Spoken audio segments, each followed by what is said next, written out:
Hopefully, you guys are excited as I am about this. We have Brad Killinger, or Brad. He's the CEO of Sapience.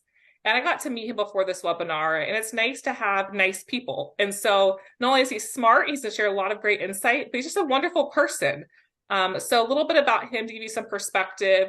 He's the CEO of Sapience, where he's responsible for the execution of global strategy of their workforce analytics platform for Fortune 1000 companies worldwide.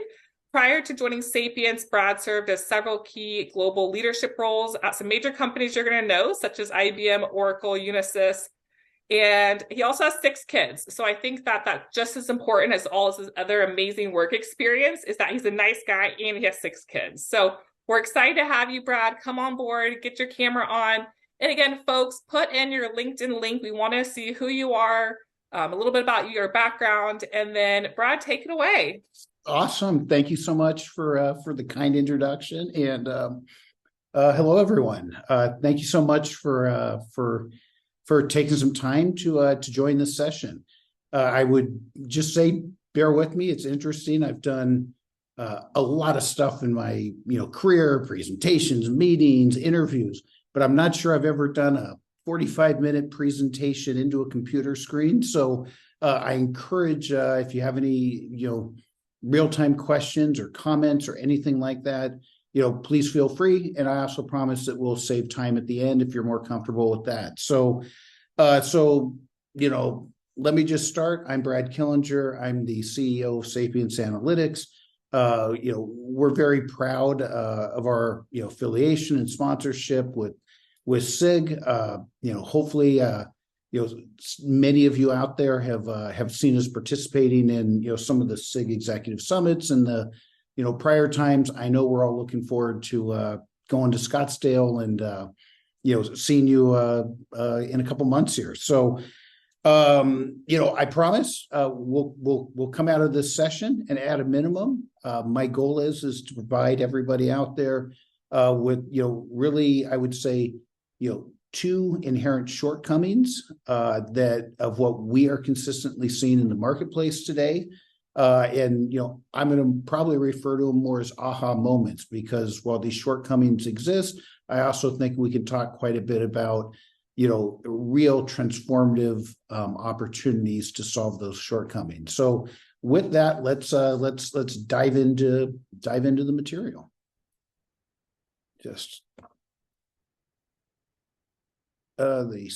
There we go. Okay.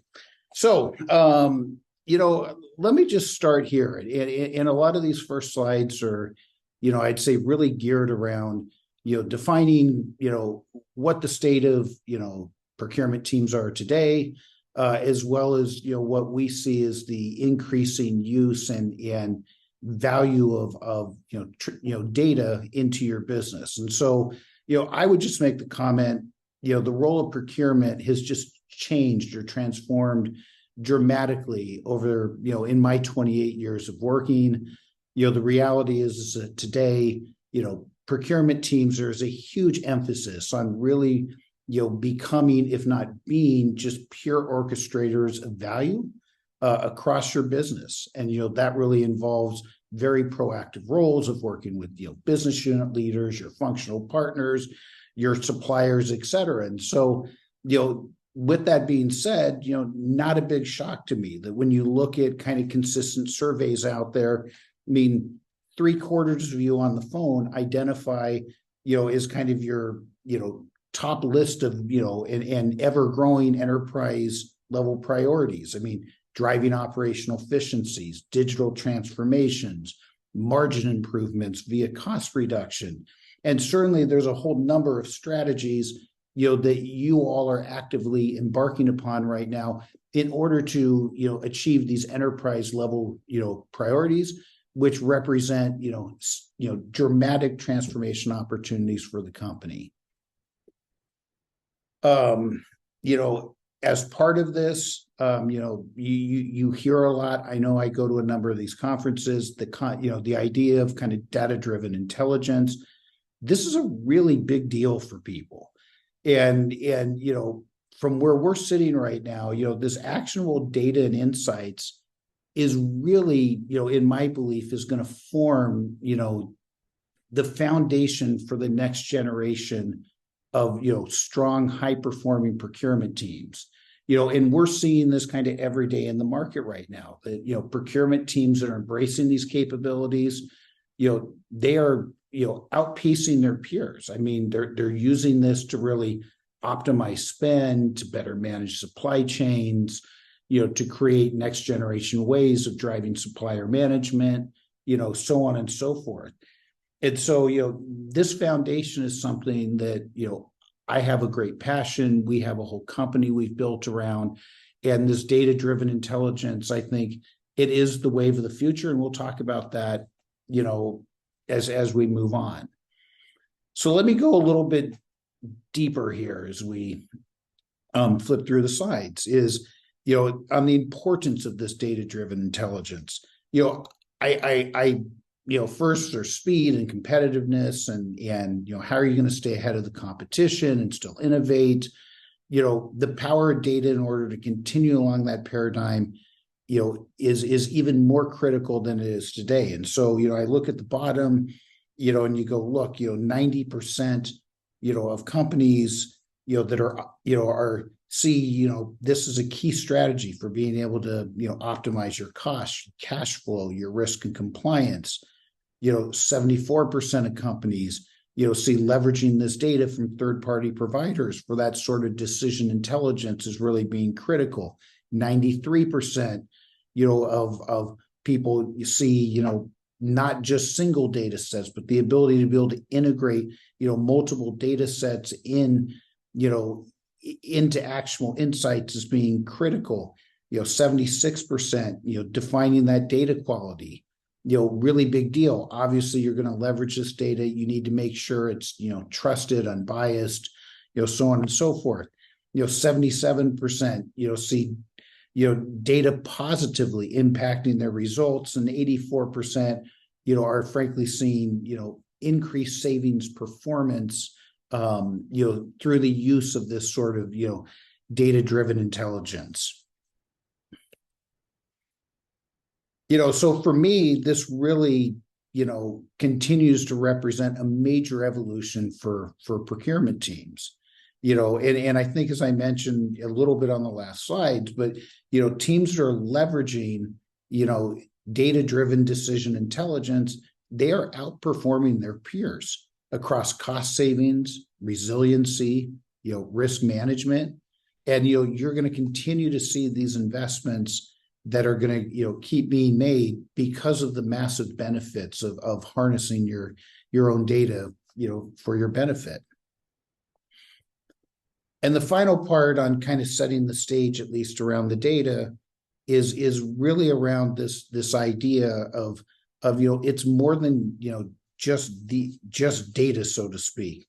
I mean, finally, there's, reliable, high quality, third-party data is really critical, but just as critical is your ability to be able to visualize, to analyze, and create actionable intelligence from this.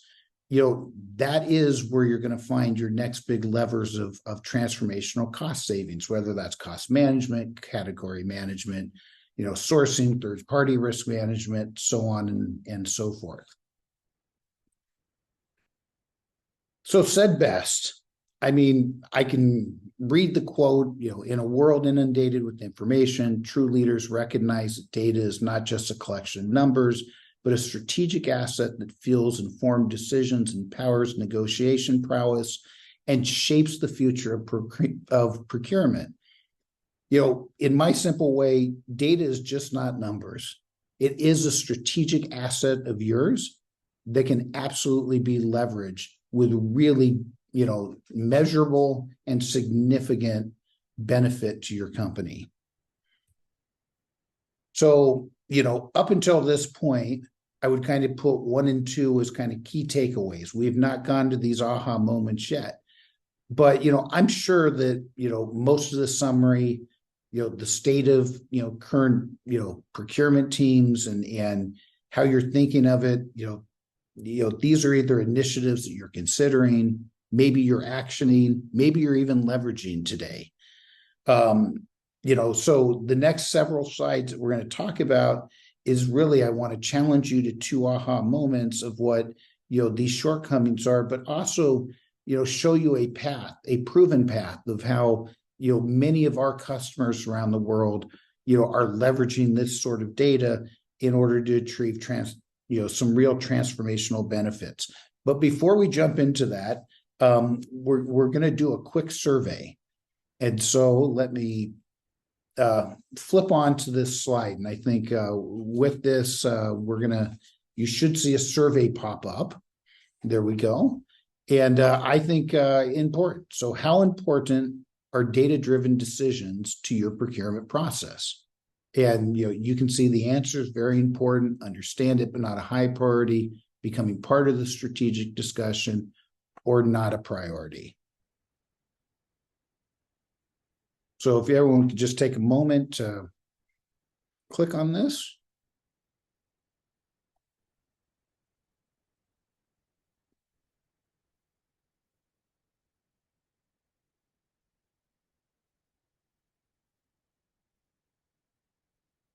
All right, interesting. And thank you everybody for responding to that. So by the way, I'm not positive everybody can see the results, so I'll go through them. But I think, from our opening section, there would absolutely be a direct correlation to what we're seeing, what we're hearing, what we're surveying. So, in the question of how important are data-driven decisions to your procurement process, 75% of the respondents are, this is very important. 8% understand it, but it's not a priority. 17% becoming part of the strategic discussion, with nobody that responded saying it's not a priority at all. So, I think, again, thank you very much. And I think that's interesting insight, even amongst our smaller sample set here. So, now let's dive into some ways that this data-driven intelligence is making a big impact around the contingent workforce.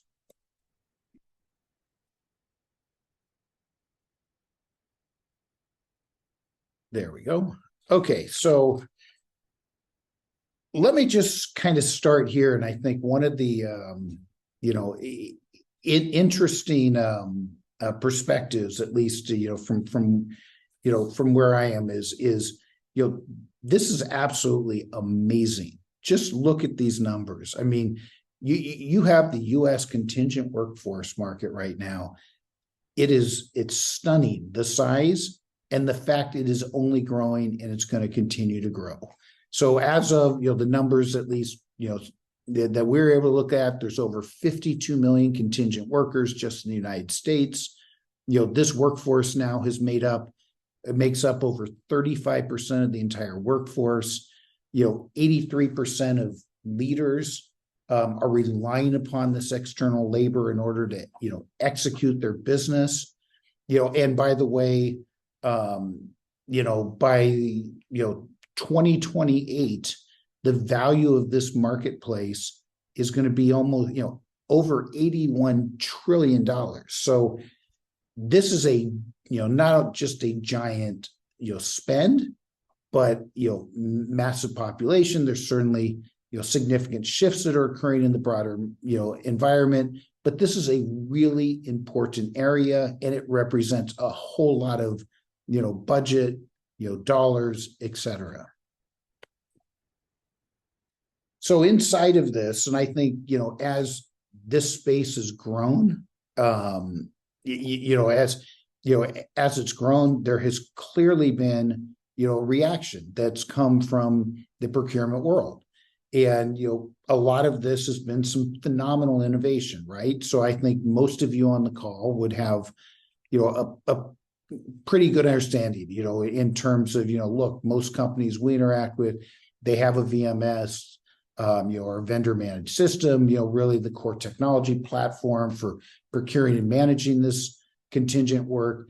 You have your MSP and, really the company that's going to help you to, source and manage the requisitions, assignments, for those contingent workers. And then ultimately you have the resources or, the labor who's supplying that vendor.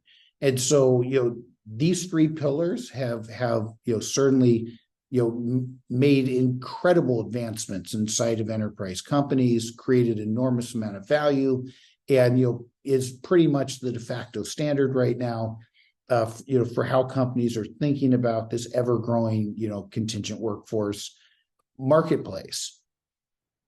There are some areas about it though, so let me just explain and try to make sure that kind of we're all on the same page with regards to the buy-side economics for the contingent workforce. This contingent workforce category, the category manager really relies upon kind of a trusted source to pay ecosystem, that we just described.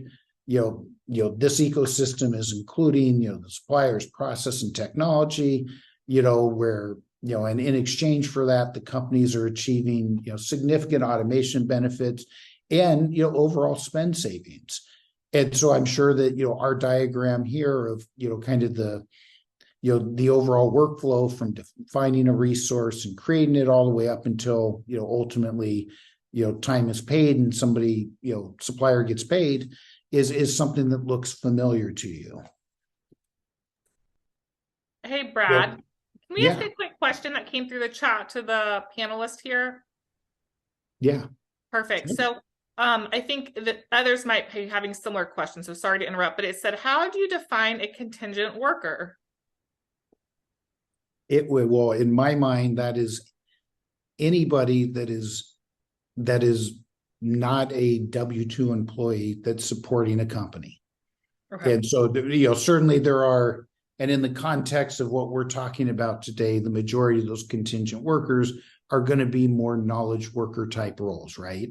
So yes, you could have contingent workers that do building maintenance or things like that. But I think in the context of what, we're focused on and looking at are more that the knowledge worker side of that. Perfect. Thank you.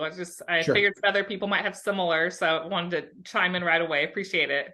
Yeah. No, thank you. So,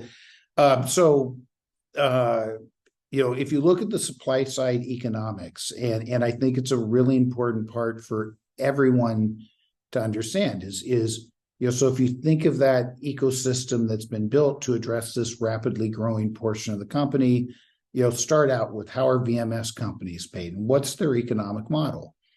And so unlike, many other SaaS solutions that you buy, most of these VMS systems come without licensing fees or renewals.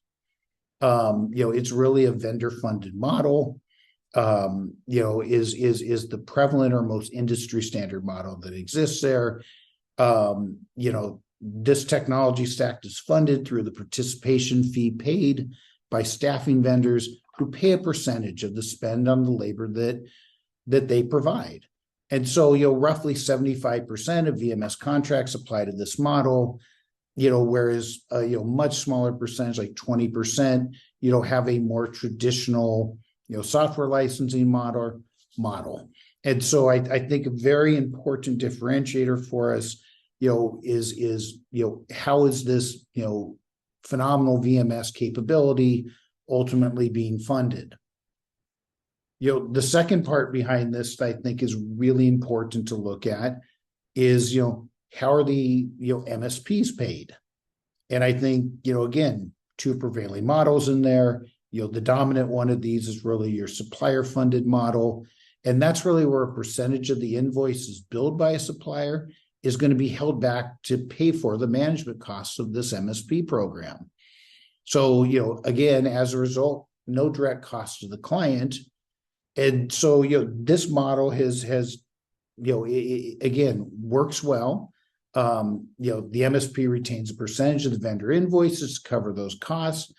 And I would say that, vendors, who supply the resources, they accept this arrangement because they can increase their market share and really their footprint, and be part of a more efficient program. And, ultimately those MSPs then will help, make or rely upon them more and more as their business grows.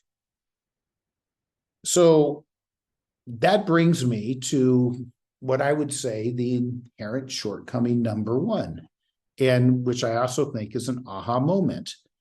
And so, let me just start and look right off the slide. The contingent workforce, given this model, is at a significant disadvantage. Every supply side participant has an economic model that is predicated on maximizing the hours billed to the customer. There is very little or limited incentive for any supply side entity to validate those work hours prior to submitting those time cards. And frankly, the current process that exists today of having managers kind of routinely or unquestionably accept time cards is a huge advantage to this ecosystem. So we'll talk more about what the answer is to that, but I would just ask everybody to file away in the back of their head that says, interested in my kind of simple, brain is that, look, you've got this very valuable ecosystem. You have a process that, is being paid upon volume, but the only mismatch is still the majority of things you buy is you're buying hours. And so, that puts you at a significant disadvantage. So, key takeaways to go back, orchestration of value, very important. The power that data can play inside of your business, critical. The contingent workforce, the buyer is at a significant disadvantage. So, let's continue on here. So, this slide is always something that I, love talking about. And frankly, I would tell you back in probably 6 or 7 months after, the pandemic started, it was very interesting. I was looking at the data and, frankly, talked to a lot of our customers. I believe I did it at that point, an interview with Don at some point where we were, talking. This is before moonlighting was even called out as a trend in the industry. It was very obvious to see just from understanding, workforce metadata that, there were a lot of people that, either A, just weren't working, or B, had figured out a way to, come up with a second job. Well, we now know that that's, received kind of a cool little hashtag out on TikTok or somewhere in social media land, moonlighting. And if you read the news and you care about kind of some of this, productivity out there, I mean, you've got moonlighting, you've got bare minimum Mondays, you have quiet quitting, you have early leave Friday. And what I would say is that, these trends are all real. I am yet to meet with any of our customers or even prospective customers that have not battled this in one way, shape, or form. This is pervasive across all industries in all geographies. And so this is a, really big deal. And I'll weave this into our thought process as we continue, through here a little bit more. But before we get there, we are going to go to one more poll. So if everybody wouldn't mind, your poll question should come up. And, the question is, what labor challenges or concerns does your leadership team have at your company? Employee productivity, in-office, remote, hybrid work environment, managing contingent workforce spend, or none of these? You've got it all figured out. I'll give just a moment and let everybody answer this.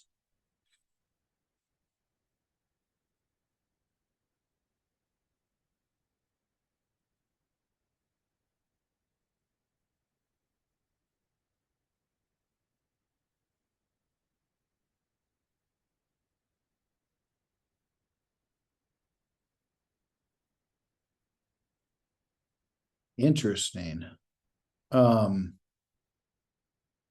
Okay. So thank you again for the second poll. And so I always find these very, we have interesting responses. So what labor challenges or concerns does your leadership team have? So employee productivity at about 29%, in-office remote hybrid work environment, 19%, managing contingent workforce spend at 48%, and none. I guess we got this, so one has it figured out. But thank you again for your participation. Always fun to see these. So before as we get into, I'd say the next section here, I think it's, let's start on the left-hand side of the screen real quick. And I'm hoping that most all of you, are quite familiar with the three-way match concept. But I think it's really important in the context of contingent workforce and what we're talking about today. So if you think about anything inside of your enterprise, there is a three-way match process that is occurring. And that is the simple, process of, purchase order matching your receipted goods, matching the invoice. And, so I could take this through on almost any example, and there's, a tool of measurement, by the way, that will allow you on almost anything that your company buys to make sure that you have a clean three-way match process. My simple example is, you buy 1,000 Dell PCs, purchase order, 1,000 machines are set or, sent to your warehouse or delivered to your office. Somebody actually will count to make sure you get 1,000 machines. And then ultimately that's going to trigger, an invoice and payment to occur. So companies have spent extensive amounts of money, whether it's weighing ball bearings or, visual verification, et cetera. This is all true, except for probably, one of your largest expense items that you have in your company, and that's around your contingent workforce. So if you look today, because there has not been an alternative solution that exists in the marketplace, the current process, puts that entire receipt of goods, occurs in the hands of a manager. They're presented with the supplier timesheet and a request to approve, lacking any information to the contrary, generally that, gets approved right through supplier invoices. So as long as the valid PO exists and the invoice confirms that PO, the invoice gets paid. And so, it's critical here about, what you're using in terms of that receipted goods process on something that is a huge spend item for your company. So a couple important, I'd say, questions to consider. So, even from that poll that we just did, how concerned is your company about your employee productivity? Should you have concern about your supplier's productivity? In my opinion, even though our poll said that's not necessarily a top priority of this group, I think it's really critical.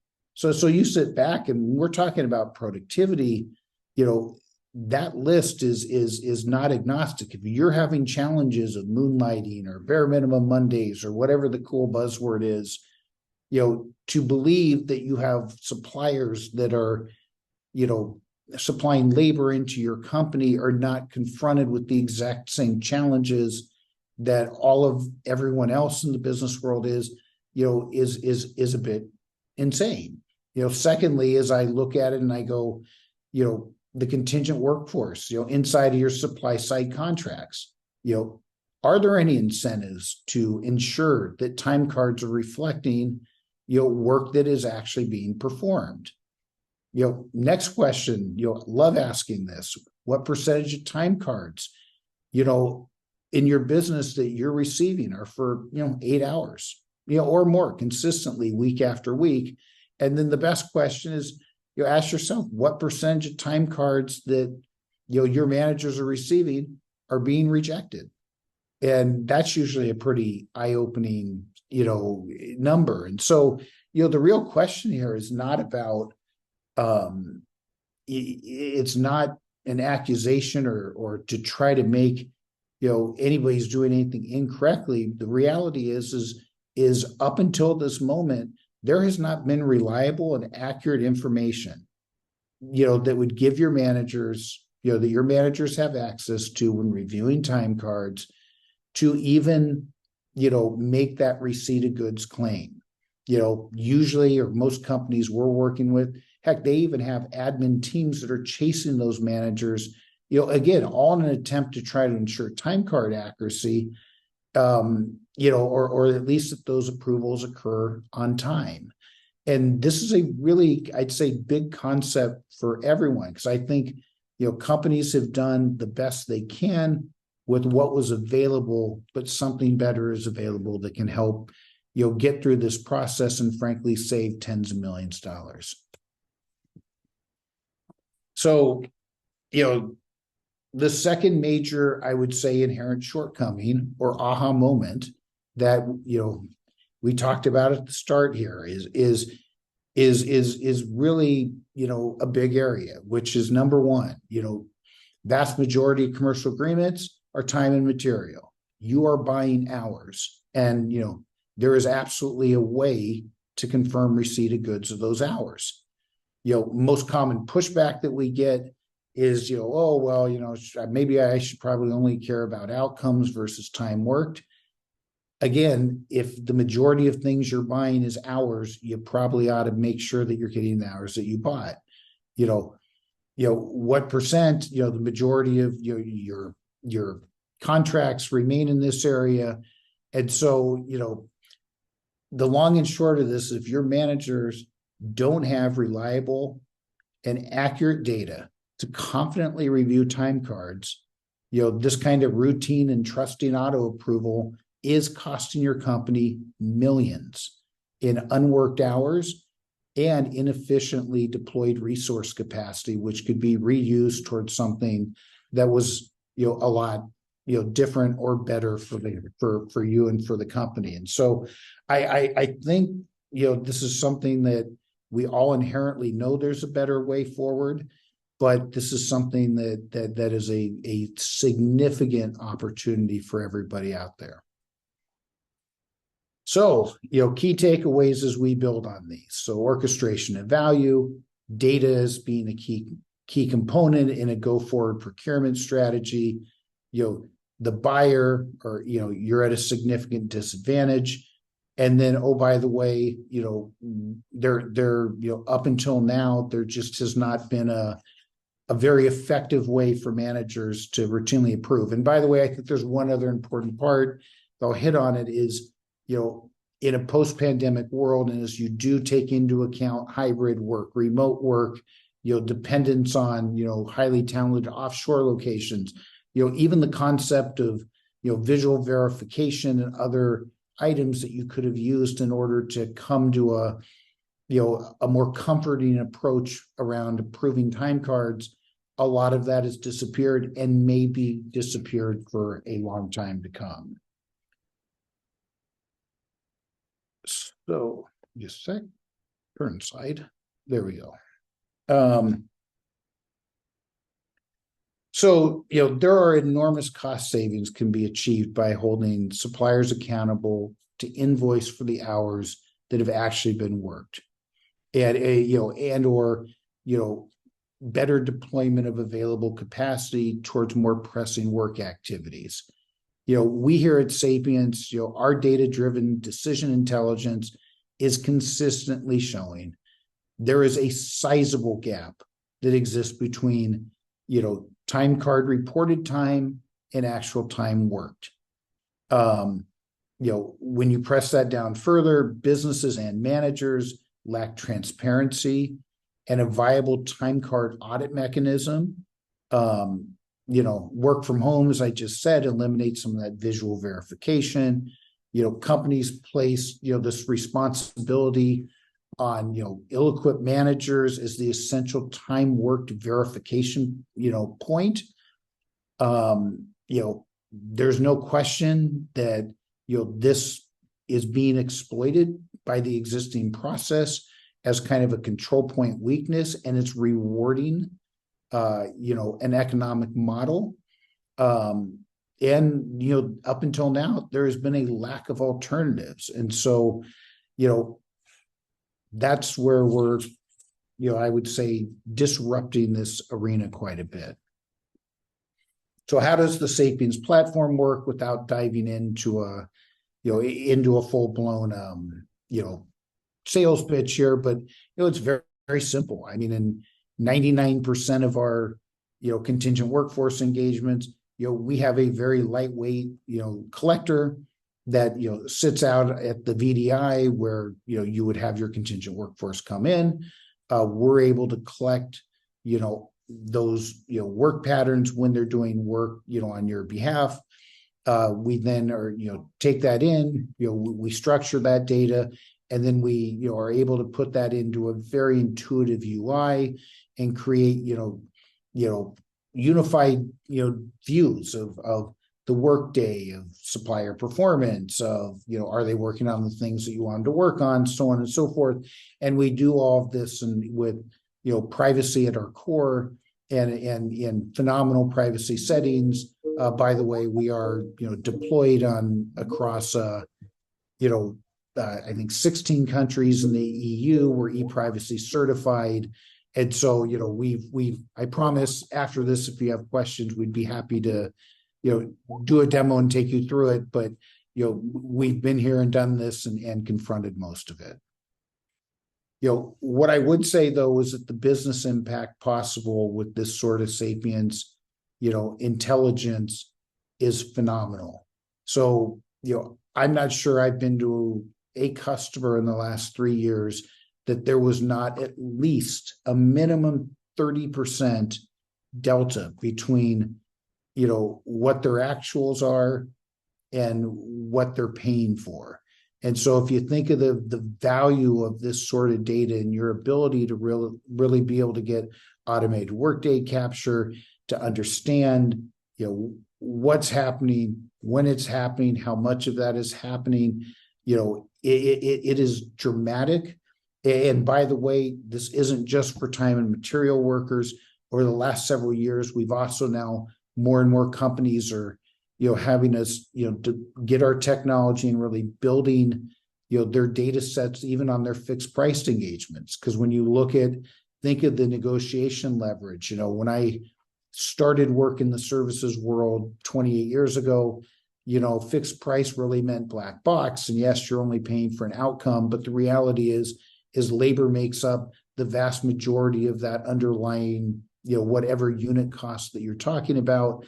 And so understanding really how much labor, where have those automation benefits been achieved, and how you should be thinking about renegotiations is an incredibly powerful use of this sort of, data as well.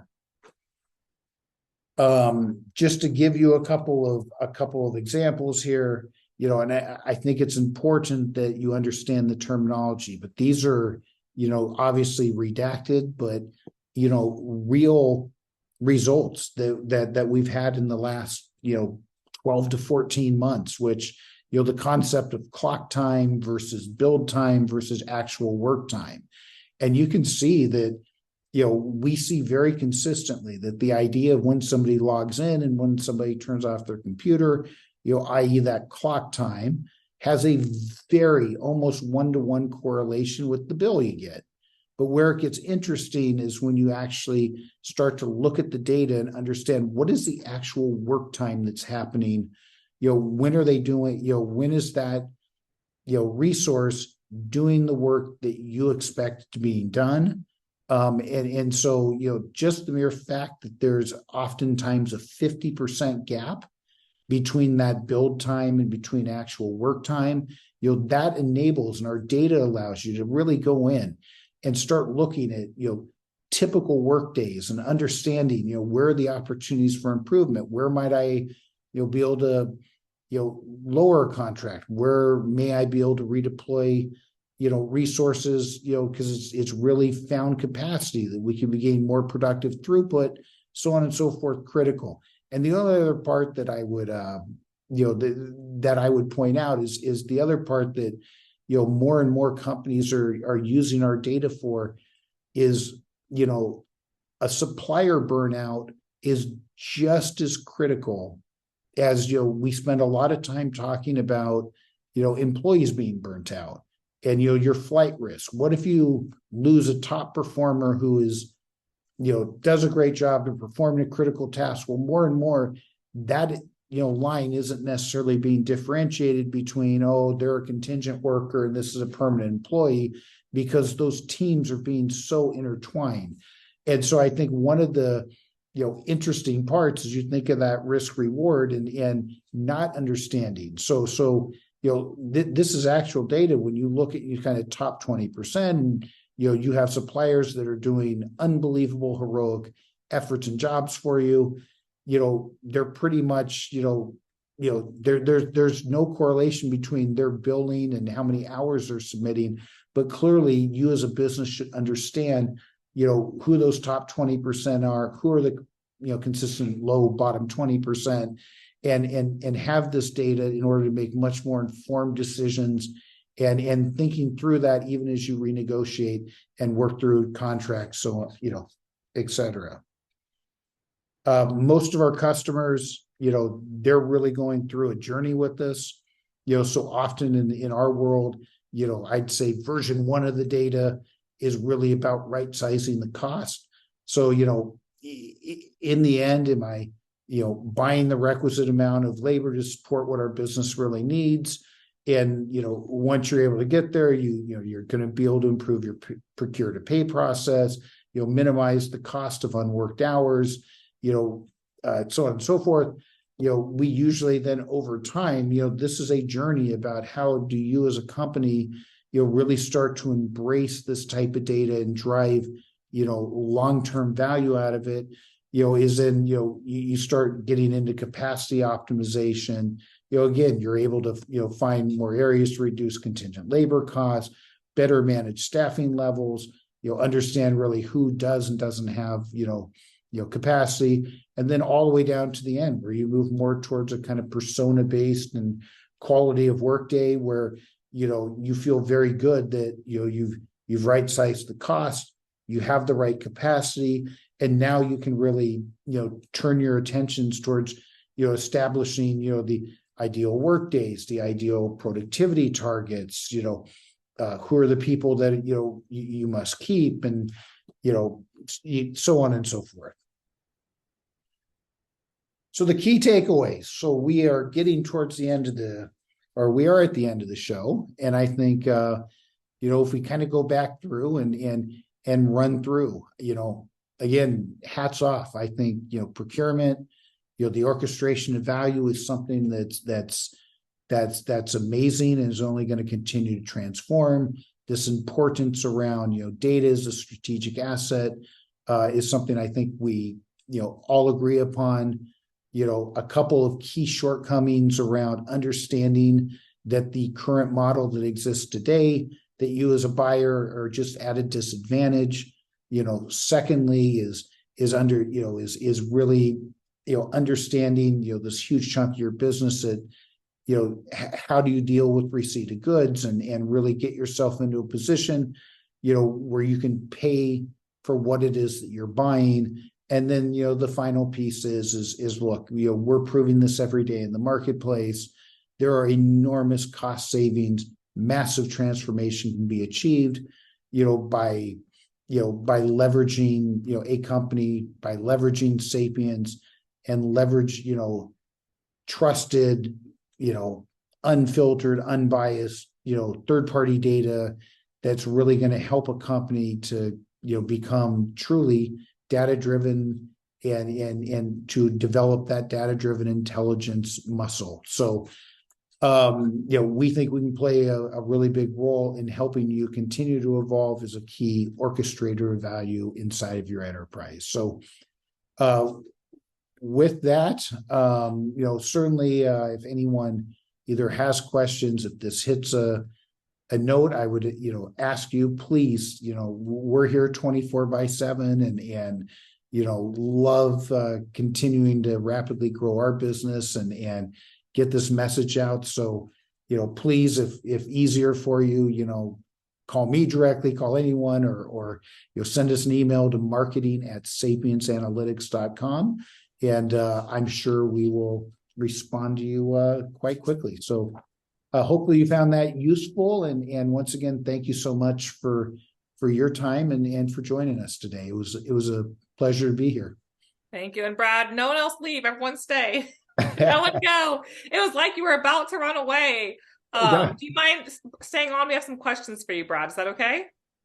Depends if they're good questions. Oh, they're Just really kidding. good questions.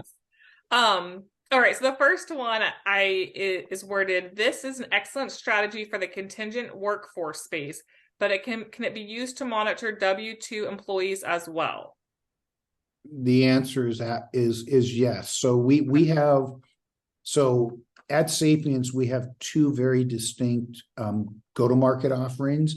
One is called Transparency, which is it's same underlying technology, but it's really an offering that's geared at helping companies to better manage and drive, more value out of their contingent workforce. We then have a platform that we call View, which is really geared around the W-2 side.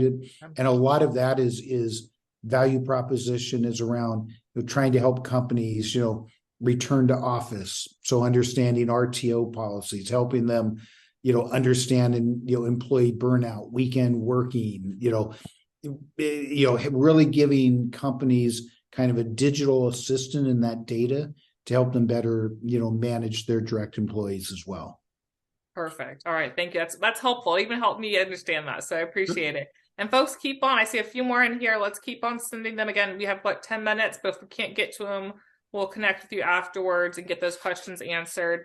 Sapience, so next question. Sapience seems to be focused on work time. Shouldn't more of the focus be on productivity or outcomes? Yes. So I think right now, so I would argue that we're focused on both, and that probably involves a broader conversation or demonstration platform. So, often we start around this idea of work time, it's a very important concept. Look, you all are buying, the unit of measure that you're initially buying is an hour.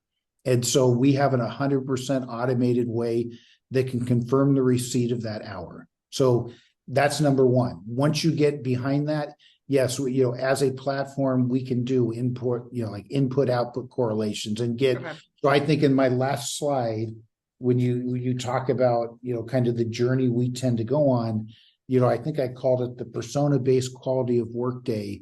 And that's really when we start getting to that next level. You've got the cost right, you have the hours, you have the capacity, and then you start really zeroing in around, what is the optimal productivity that should be existing. So, how do you get to a place? A lot of companies use our data even for simple things like training. I love using the example. You open up tickets and, everybody wants to know, okay, if Allie closed 20 tickets in 6 hours of work and Brad could only close 6 hours or 6 tickets in that same time period, does that necessarily mean you're a more productive or better employee? Well, there's a whole lot of devil in that detail that takes longer than this webcast, but we ultimately can get down and see what was the level of ticket, complexity. Are there training opportunities? Do you have 5 years more experience? Maybe you knew who to call, and that's an opportunity. I had a shortcut. I didn't tell you my shortcut. That's why. It was probably a great shortcut, but we ought to share that shortcut with everybody to drive more productivity. So, yes. That's wonderful. All right, folks, keep them coming in. These are great. Next question, how to respond to the questions regarding privacy concerns? This is a good one. I have a whole nother story on that, but let's let you answer first.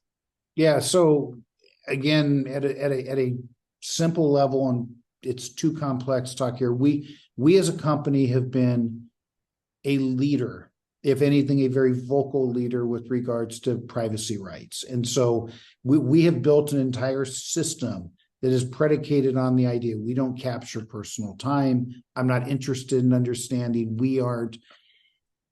People have to go do a banking transaction, or they need to go buy their kid a present on Amazon, or, so on and so forth. Like, that is not anything that we're interested in. We actually don't capture that data. Right. It's destroyed before it gets in. We are e-privacy certified, which is as close to GDPR compliant as any company can get. And, I believe that we're actually thought leaders with regards to what we're trying to do on privacy. It is top of mind with everything we do. Inside of our system, we have multiple modes of deployment capabilities, which match with about any privacy policy that we have ever seen out there. And we will continue to be committed. This is not about spying or I could care two hoots. This is ultimately about us helping companies understand what is really happening on the field of play. And there clearly are significant advantages to getting a digital assist of, high quality, low cost, highly impactful data at your fingertips 24/7. That's what we do.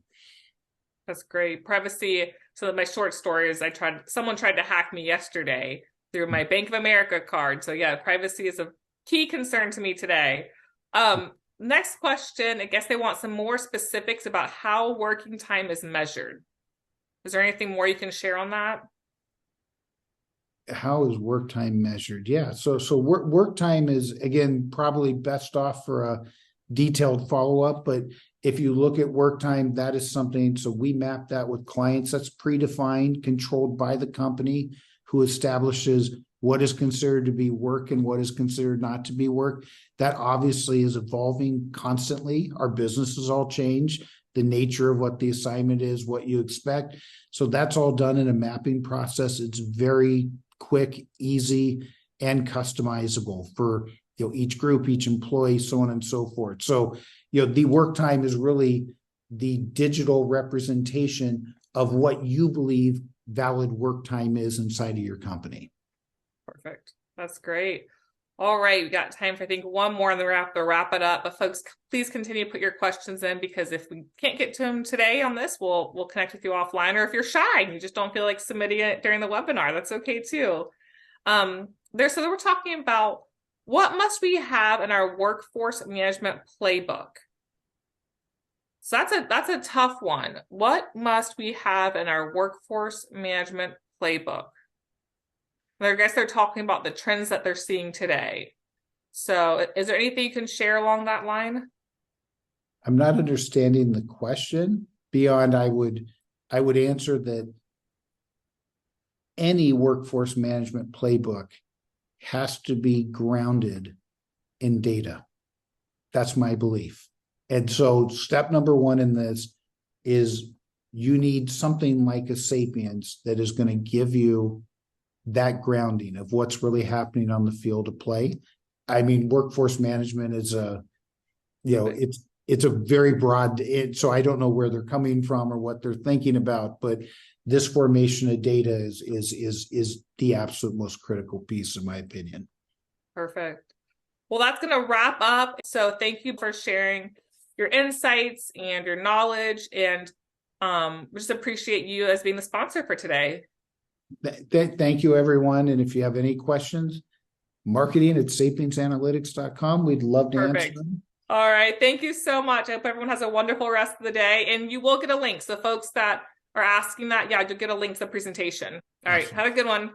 Thank you all. Bye-bye.